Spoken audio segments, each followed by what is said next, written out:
City News is brought to you by East Brewster Lawyers, Rotorua, celebrating 100 years of legal excellence and innovation.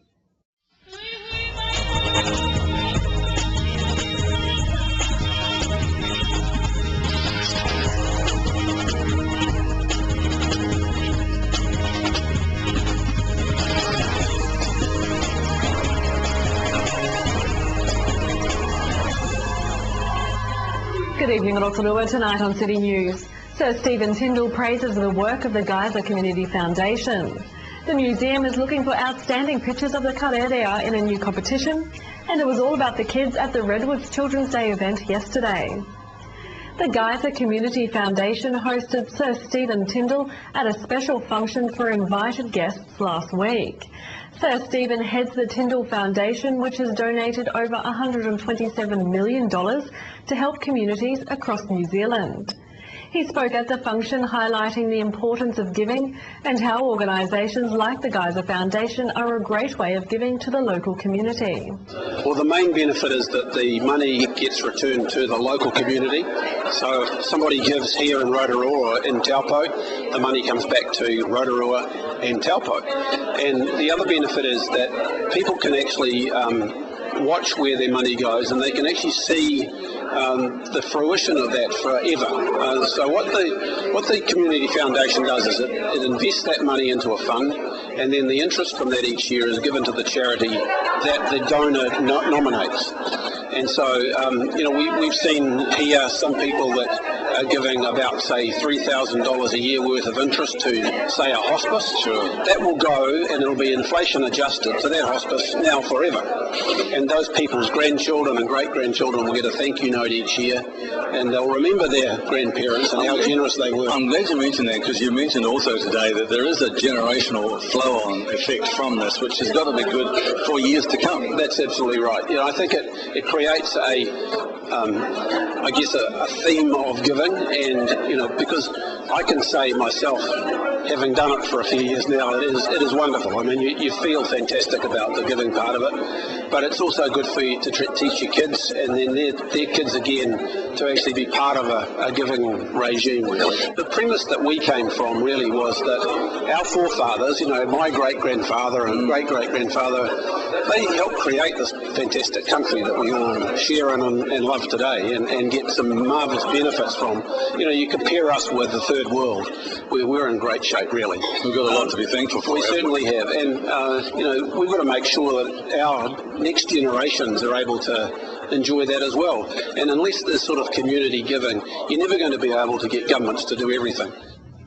The Geyser Community Foundation is an independent, local, not-for-profit charitable trust whose main role is to encourage charitable giving in the Rotorua and Taupo communities. Rotorua Museum is seeking the best images of the 3 New Zealand falcon living in the government gardens. The falcons are part of the On the Wing project and the first ever urban release of an endangered native species. Rotorua Museum Director Stuart Brown says they want to showcase some of the amazing images taken every day of the birds. Entries will be accepted until Thursday the 14th of March at 5 p.m. via both the Wingspan and Rotorua Museum Facebook pages, with child, youth and adult categories to choose from. This year, Rotorua Holi Festival of Colours will be filmed for a new half-hour documentary series being produced for national television. The festival uses colour as a uniting force, bringing together community groups and fostering intercultural understanding. This year's Holi Festival is on Saturday the 15th of March at Waiariki Institute of Technology, starting at 2 p.m, and entry is free. And it was all about the kids yesterday at the Redwoods. Children and their families spent the afternoon sharing art, stories, music and other such forested adventures, all in celebration of Children's Day.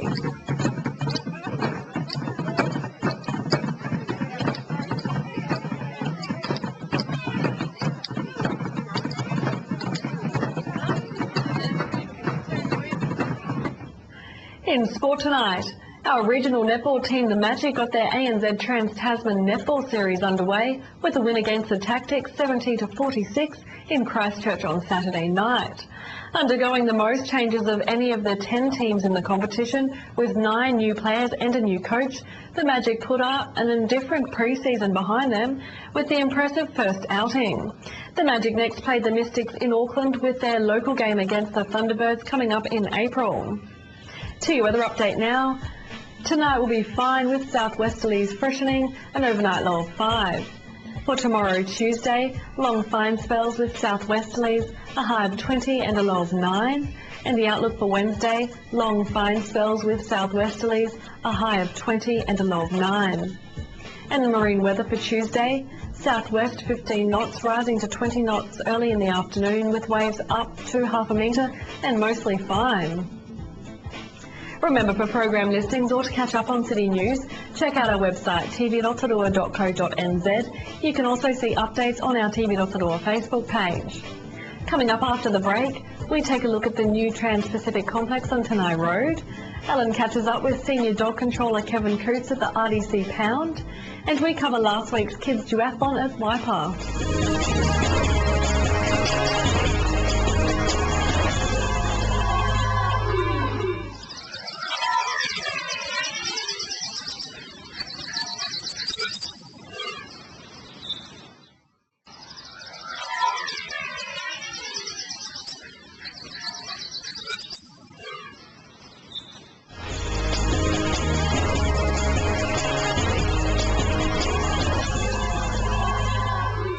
So we're down here on Tenai Road at the brand new Trans-Pacific Waste Management Transfer Station, and we're going to head inside and check it all out.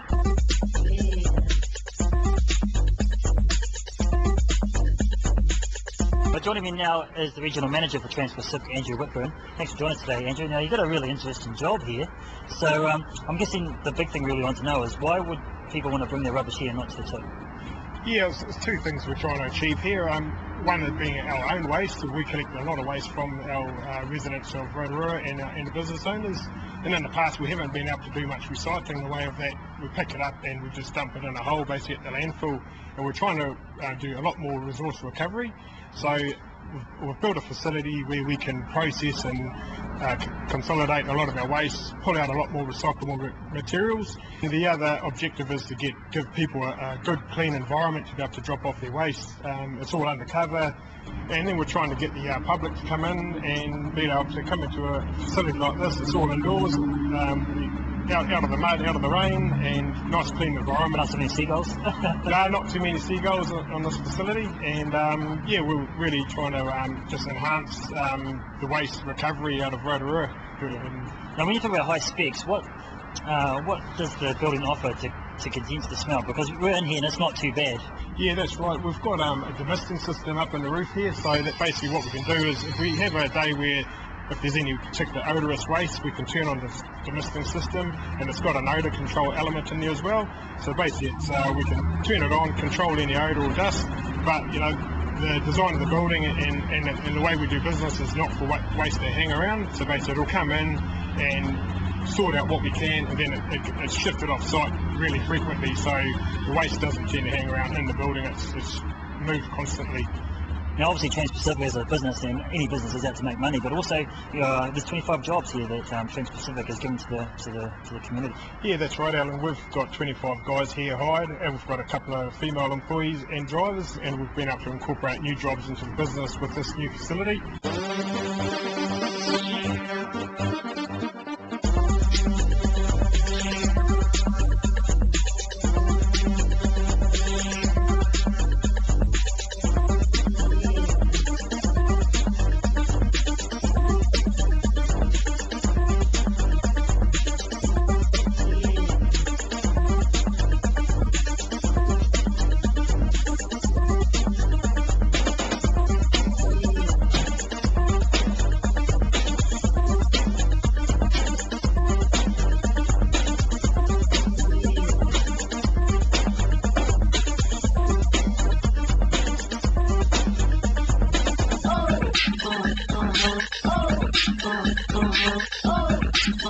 That looks like a pretty simple process, Andrew. What happens to all that trash once it's ready to get out of here? We've got two purpose-built trailers which basically can haul 22 tonne of waste each time. Excavator on site here will load those trailers, and then the trailers depart from site and go to landfill. Now, you're just open to the public, so what hours are you open, Andrew? Yeah, we're open 7 days a week. Monday to Saturday we're open 7:30 to 4:30, and on Sunday we're open 9:30 to 4 o'clock. Now, if someone's wanting to bring down their rubbish, Andrew, what's the cost of an average trailer load? Yeah, we've got set costs, and it does depend on the weight, but on average a single axle trailer is $35. Yeah, the cost does depend on the type of vehicle you bring in. For instance, a car is $15. That is limited to up to 100 kilos, and anything over that weight you'd pay the difference. Tandem axle trailers, for instance, $67.50, and yeah, a nice convenient site to come to. All right, Andrew, appreciate your time, and best of luck with the brand new business. Thank you. Yeah, cheers.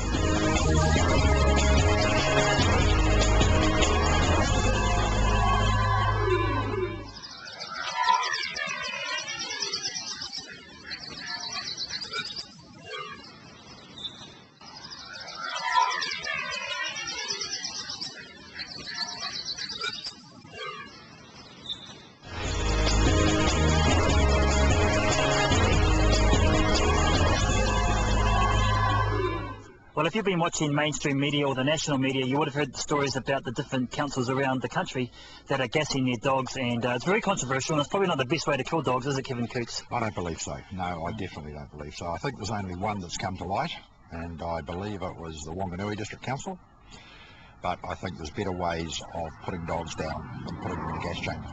It's a sad story, they're going to put dogs down anyway, and especially here at our own Rotorua dog pound, we have a number of dogs that unfortunately have to be put down, but it must be a pretty horrible death, really, if you think about it, because when you think about all the different stories that you hear about it, it's not the best way to do it.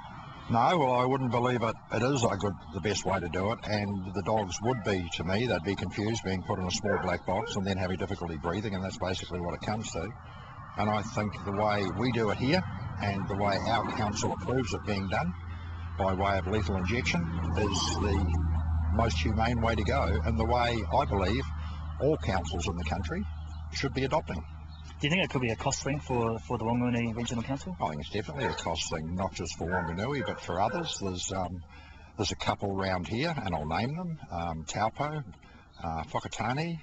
They shoot dogs. Now that is a recognised humane way of putting an animal down, but when I've had to do the occasional one here, I don't enjoy doing it. It's messy, and I still believe the best way is a lethal injection, done by a qualified vet. And how long does it take, once you've injected the dog, how long does it take for actually to pass on? Seconds. Seconds. Very few seconds. Having said that, we have got an exceptional vet that comes up and does it. He never misses a vein, and once the serum starts going in, or the chemical starts going in, the dog just about collapses on the spot. Wow, it's pretty hard to even think about that. What about with the shooting? You said you've done a couple. What happens if the person who's actually putting the dog down misses, or the bullet goes astray and actually doesn't put the dog down? Well, that's a problem, and it can happen, and I'm sure it does happen. All the dog has to do is move. I would say the guys that are doing it are doing a pretty good job. They don't like doing it either, but that's the way their councils have said they've got to do it. It is less costly than the way we do it, but I still don't believe it's the right way in this day and age. Yep. Now, last year I talked to you a couple of times about the amount of dogs that are getting put down in our city. Are the numbers still high this year? The numbers are high. They always go at round about that 900 dogs, or 50% of the dogs that come into the pound are not collected. And take away the ones we rehome, the rest get put down. Now, no, when we turned up here, the dogs absolutely went berserk, because they obviously see people, they want a bit of attention, they want some cuddles. So I guess the week that they're here, they don't really enjoy being locked up in the cages. It depends. They're pretty well looked after here. They've got somebody here all the time. They're getting fed well. They get fed twice a day. They're in comfortable accommodation, or as best we can give them, and on, I'd say, a fair percentage, it's far better than they've had where they've been living. True that. Now, you mentioned that you've got now a full-time staff here most of the day. What sort of difference has that made? It's made a huge difference. The dogs are getting more interaction with people. We're rehoming a lot more dogs. Michelle has the time to spend with the dogs. She can say, yes, that one could go to a good home. No, I'm afraid that one can't. And having somebody here, the dogs are quieter, they're more settled. it's a good environment for them. Yeah. Now, if someone's looking for a new dog, can they come down here and have a chat with you guys? And obviously, there must be a process. They certainly can. They can come any time. The pound opens to the public at 11 o'clock every morning, 5 days a week, and it closes until 4:30 at night.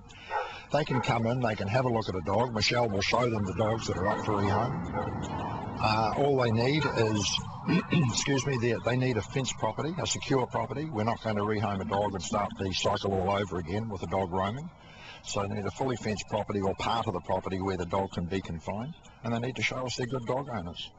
Obviously, there'll be the registration will need to be paid. What about things like microchipping?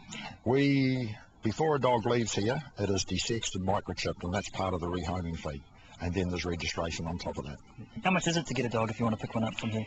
Around about $90 for a male dog and about $130 for a female dog, mainly because the operation, the surgery to desex the dog is more costly for a female. Do you think that could be a part of the problem here in Rotorua, is that there's lots of dogs running around that aren't desexed? It's a huge problem, massive problem.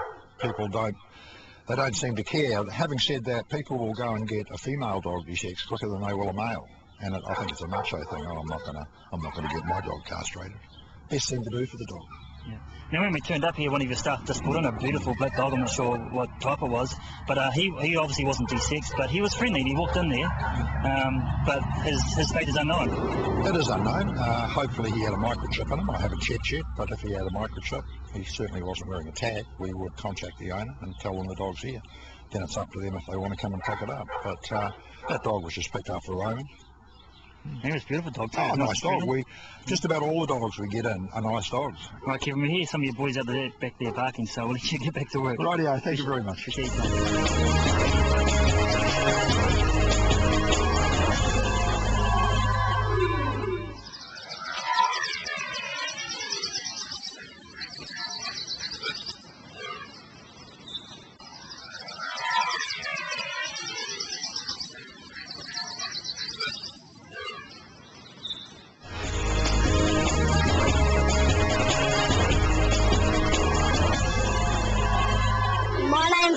We have a good story for you.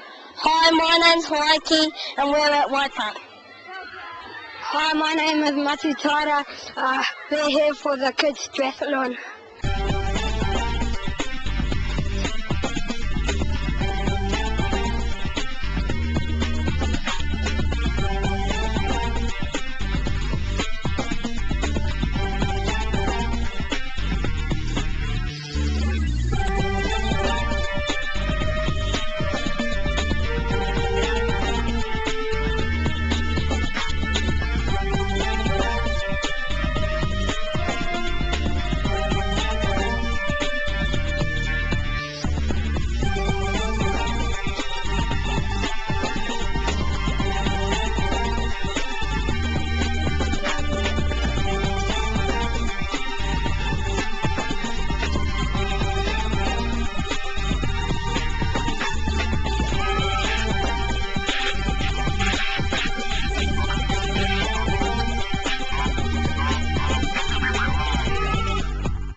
Hi Jenny, appreciate your time today. Obviously a fantastic day to have a giraffe on. How many kids you got here today? As of yesterday we had 317 registrations, but we've had probably another 15, 20 rock up this morning. So absolutely brilliant. 325, somewhere around there until we check the final numbers. Now we came out last year and filmed this and it looks like it's bigger, so is it bigger than last year? Definitely. Last year we had 184 I think it was, around that. So this year we're up over 300 and we're absolutely stoked. Yeah, definitely. And next year it'll be even more. Now this is open mainly for primary and intermediate schools, isn't it? Yes, that's right. So we've got 17 schools here today from around the Central Bay of Plenty all turned up. So some new schools that had never been before. Awesome. So it's great experience for the kids. Now the mums and dads out here, they're pretty enthusiastic, probably just as much as the kids because they're out there with the cameras and their phones, so they get into it as much as the kids do, don't they? Yeah, they do, and it's a great event. They can see the kids running and then they can see them come in and get on their bike and jump off it again and head out into the forest, and yeah, it's really great, special day. Now there's two courses today, or two events. Just share with the audience at home what they are. Yeah, so we've got a short course for students 3, 4, 5 and 6. They do a short course, so they do a 500 metre run around, and then they do about a 1.5 I think it is track in the forest, and then come back and do another run. The long course, they obviously have a longer run and a longer bike ride through the mud loop and Yeah, really great. It's great to use the tracks in the forest. Now, always with events like this, because it's been going 4 years now, isn't it? Yes. With events like this, it's always there's always learning curves and always things that you can improve on. Because what just happened right behind us? A little, I don't know what you would call that, just an improvement. Yeah.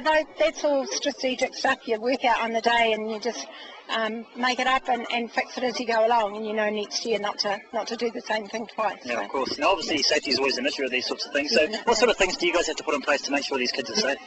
We have to have a policy of getting injured competitors out of the forest.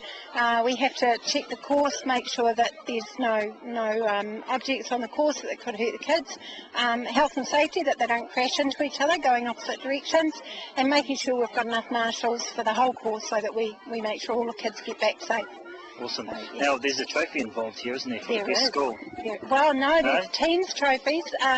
There's a primary trophy and an intermediates trophy. We have points, so the more children you enter, the more chances you get, and also depends where your school finishes in the first 10 placings. That helps towards the team's points too. So it's a big competition, eh, boys? Yeah. So what school do we think's going to win?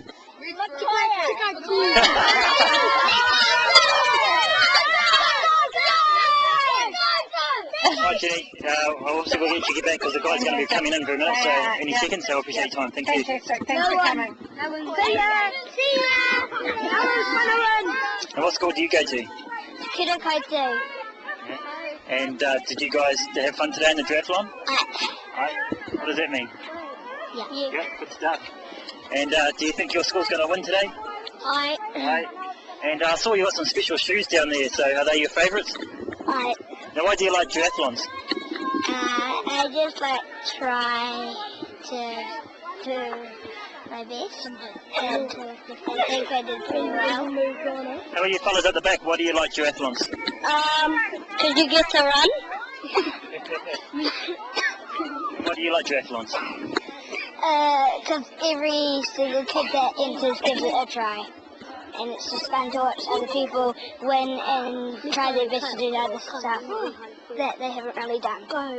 This is my first time ever doing a triathlon or a duathlon. Liked it? Yeah. Now, why you're the winner of the year 3 to 4 duathlon, how do you feel? Good. Yeah, no injuries? No. What about that one on your elbow? How did you do that? Tripped up for on this little medal thing that's on the ground. Now, why do you think you won? A duathlon. Now why? Is it because you're a good biker or are you a good runner? I'm a good biker. Because we noticed that you were the 5th person to start off on the second run, but you came first, so you obviously ran pretty well to beat everybody. Does that make you feel good? Yep. Yeah. Now, what school do you guys go to? Yeah. Are you guys going to win for the rest of the day? Yep. Yeah, awesome. Good luck. Right, Harry, how old are you? 8. 8. And what school do you go to? Westbrook. How did you enjoy the duathlon today?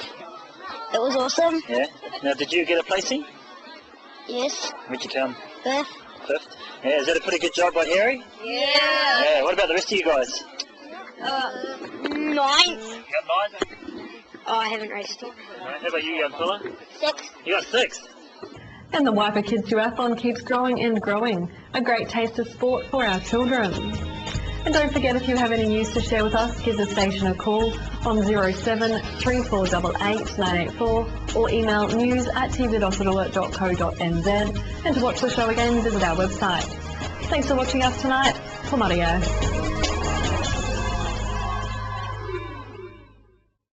Supporting local content so you can see more of New Zealand on air. City News was brought to you by East Brewster Lawyers Rotorua, celebrating 100 years of legal excellence and innovation.